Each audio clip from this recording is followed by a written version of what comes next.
Do-it-yourself invitations are a great way to add personality to your wedding, but only if you avoid these 7 nightmares. Nightmare number 1, not budgeting for crafting supplies.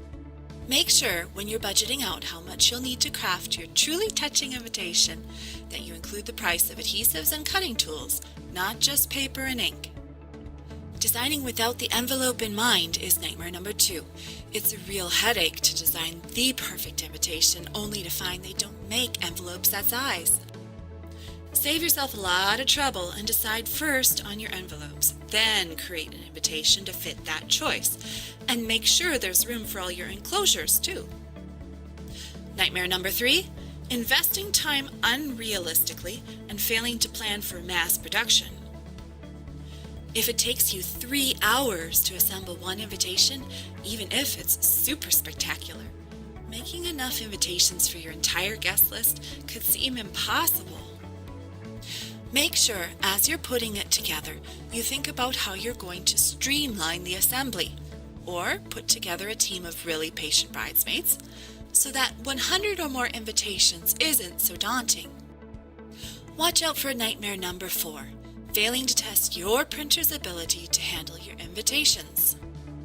There are 2 parts to this nightmare. First, if you're printing at home, run a test print on the exact paper you plan on using. Some printers are pretty fussy about thick papers and jam really easily. If your cardstock or store-bought blank invitation won't run through, you're going to have to either choose a different paper or find a different way to print. And second, whether you're printing at home or at the printers, check for smudging, especially if you're printing on metallic cardstock, glossy paper, or translucent vellum. Nightmare number 5 happens at the post office if you don't first weigh a completed sample of the whole invitation with all its enclosures. If you've chosen a square envelope, or if all those enclosures bring your total weight to over an ounce, you're going to need to budget in extra postage. And don't forget to buy stamps for the RSVP. You might do yourself a favor and turn those RSVPs into postcards. Then your postage is less, plus you don't have to pay for envelopes. Just make sure the postcard dimensions follow USPS rules to qualify as postcards. Failing to proof your invitation carefully is nightmare number 6. The last thing you need as you're getting ready to stuff envelopes is to see that you misspelled the name of the venue for the reception, or to realize you forgot to update the ceremony start time, or to have your dad point out that anyone over 50 can't read print that small. Don't just proofread it yourself. Get fresh eyes to catch the errors you've glossed right over.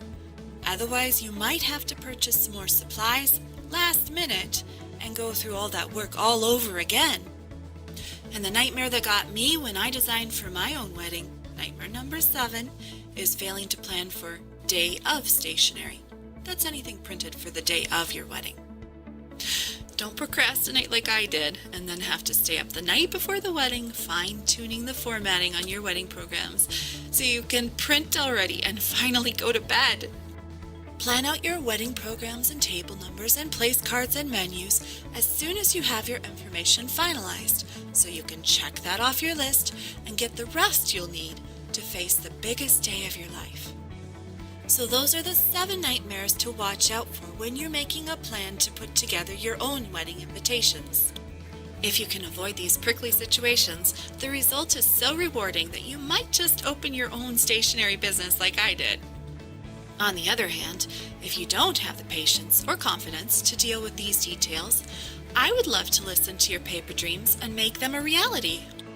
I'll be careful to avoid every one of these nightmares, and we'll make sure that there are no unexpected expenses from invitations gone wrong. Take a look at my Pinterest boards to get a feel for my style, then email me at conversations@invitebeautiful.com to let me know when I can call you for a 10-minute phone chat so we can decide about a trial run in your style and price range. Email me at conversations@invitebeautiful.com.